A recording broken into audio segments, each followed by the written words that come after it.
नमस्कार दोस्तों, हमारे BS शर्मा वाद्य चैनल में आप सभी दोस्तों का स्वागत है। दोस्तों, आज की वीडियो में हम धन त्रयोदशी की कथा का वर्णन कर रहे हैं। धन त्रयोदशी के दिन माता लक्ष्मी की पूजा होती है। इस दिन जो है धन्वंतरी भगवान का भी जन्म हुआ था। धन्वंतरी भगवान की भी पूजा करने से सभी प्रकार के रोगों का नाश होता है। धन्वंतरी भगवान का पूजन करने से किसी भी प्रकार की कोई भी बीमारी हो वो सभी दूर हो जाती है। और लक्ष्मी माता की पूजा करने से सायंकाल के समय माता लक्ष्मी का पूजन करें और लक्ष्मी माता की कथा सुनने से लक्ष्मी माता की कृपा पूरे वर्ष बनी रहती है। धनतेरस को दीपावली की बराबरी में होता है। धनतेरस को माता लक्ष्मी की धन प्राप्ति के लिए पूजन अवश्य करना चाहिए और ये कथा जरूर सुननी चाहिए। दोस्तों, साथ में जो है इस दिन नया कोई भी वस्त्र आभूषण जो है जैसे चांदी की चीज या चांदी की चम्मच या चांदी के पात्र नहीं ले सकते हैं तो आप स्टील भी ले सकते हैं। नई चीज जरूर खरीदते हैं। गहने आभूषण का माता लक्ष्मी का विशेष करके महत्व कहा गया है। दोस्तों, माता लक्ष्मी की कथा इस दिन जरूर सुने। आपको जो है माता लक्ष्मी की कृपा अवश्य प्राप्त होगी। परंतु जो भी दोस्त हमारे चैनल को पहली बार देख रहे हैं, जिन्होंने अभी तक सब्सक्राइब नहीं किया है, उन सभी से अनुरोध है कि हमारे चैनल को सब्सक्राइब जरूर करें, बगल में घंटी का बटन दबाएं जिससे हमारी सभी वीडियो आप तक पहुंच सकें।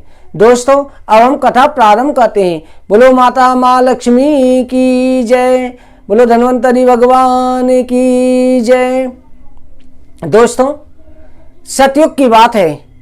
भगवान विष्णु जो है मृत लोक पर भ्रमण करने की इच्छा से निकले। उस समय माता लक्ष्मी ने कहा कि हे स्वामी, मैं भी आपके साथ में चलूंगी। भगवान विष्णु ने कहा, देवी आप मेरे साथ तो चलो, परंतु जैसा मैं कहूंगा वैसा ही आपको करना होगा। लक्ष्मी माता ने हाँ कर दी। भगवान विष्णु लक्ष्मी के साथ में मृत लोक पर आए।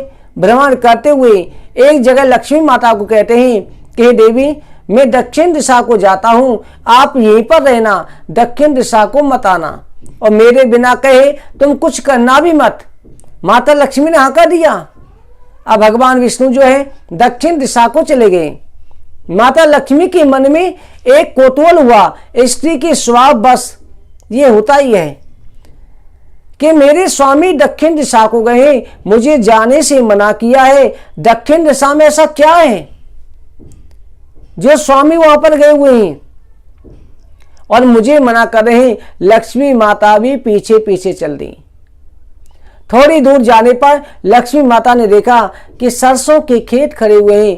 पीले पीले फूलों से बड़ी सुगंध आ रही है और पीले पुष्पों की चादर जैसी खेतों में छाई हुई है। माता लक्ष्मी को पीले सरसों के फूल बहुत पसंद आए। उन फूलों को तोड़ करके अपने श्रृंगार में लगा लिया। थोड़ी आगे बढ़ी, किसान के खेत में गन्ने देखे। गन्ने को लेकर के माता लक्ष्मी ने तोड़ करके चूसने लगी। उसी समय भगवान विष्णु आ गए। कहा, देवी तुमने मेरी बात का अनादर किया। मैंने पहले किया था कि मेरा कहना जरूर मानना, और तुमने इस गरीब किसान के खेत में चोरी की है। बिना पूछे तुमने चोरी करी है, इसलिए मैं श्राप देता हूं 12 वर्ष तक तुम इस किसान की सेवा करो। इतना कहकर के भगवान विष्णु बैकुंठ लोक को चले गए। माता लक्ष्मी जो है किसान के घर पर दासी बनकर के रहने लगी। किसान ने कहा, मेरे पास तो कुछ नहीं, मैं क्या दूं। उसने कहा, मुझे केवल रोटी दे देना, रहने को जगह दे दो, मैं आपके घर के काम करूंगी, खेती में काम करूंगी। किसान ने रख लिया। एक दिन जब से माता लक्ष्मी किसान के घर में आई, किसान के दिन बगड़ने लगे। माता लक्ष्मी ने जो है किसान की पत्नी से कहा कि देवी आज रसोई बनाने से पहले आप स्नान करके मैं आपको एक मूर्ति दे रही हूं लक्ष्मी माता की, आप उसकी पूजा करो, तुम्हारी सभी मनोकामना पूरी होंगी। किसान की पत्नी ने ऐसे किया। अब तो घर के अंदर धन रत्न भंडार सोने चांदी के ढेर लग गए। किसान बड़ा प्रसन्न हुआ कि जब से ये देवी लक्ष्मी आई है, ये हमारे घर पर जो काम करती है, तब से इसके पैर ऐसे पड़े हैं कि घर के अंदर हम कहीं से कहीं राजाओं जैसी संपत्ति हो गई, दरिद्रता दूर हो गई। 12 वर्ष हो गए। 12 वर्ष बड़े आनंद के साथ कट गया। अब भगवान विष्णु लक्ष्मी को लेने के लिए आ गए। जब भगवान विष्णु आए, किसान ने देखा कि ये विष्णु है। लक्ष्मी जी जाने लगी, लक्ष्मी जी अपने स्वरूप में प्रकट हो गई। किसान कहने लगा, अब मैं नहीं जाने दूंगा। लक्ष्मी माता ने कहा, अब मुझे जाने की आज्ञा दो, मैं तुमसे विदा लेना चाहती हूं। किसान ने कहा, देवी 12 वर्ष तक मुझे पता ही नहीं चला कि तुम साक्षात लक्ष्मी हो। आपकी कृपा से मेरे घर में मंगल हुआ है, धनदान हुआ है, अब मैं आपको जाने नहीं दूंगा। लक्ष्मी माता ने कहा, हे किसान, मुझे कोई नहीं रोक सकता, मैं चंचला हूं। तब किसान के लगा, देवी आपको रोकने का कोई उपाय तो होगा। लक्ष्मी माता ने कहा कि कल के दिन तुम्हारे भाग्य से 13 तिथि है, कार्तिक कृष्ण पक्ष की तीरथ है, इसको धनतेरस भी कहते हैं। इस दिन जो है तुम पूरे घर को लीपो, साफ सफाई करो, मेरे लिए जो है एक आसन बनाओ और मेरी पूजा करो। मेरे सामने दीपक जलाना, घी का अथवा तिल के तेल का, मेरी आराधना करना। इस तरह से तुम करोगे तो मैं पूरे वर्ष भर तुम्हारे घर पे रहूंगी।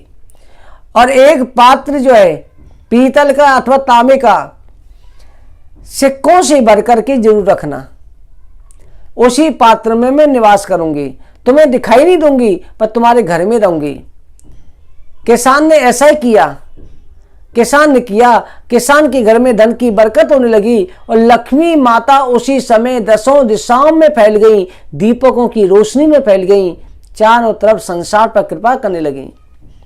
किसान के घर में पहले की तरह धनदान बना रहा, हर वर्ष धनतेरस को पूजा करने लगा। उसी समय से संसार में धनतेरस के दिन माता लक्ष्मी की पूजा और ये कथा प्रचलित हुई।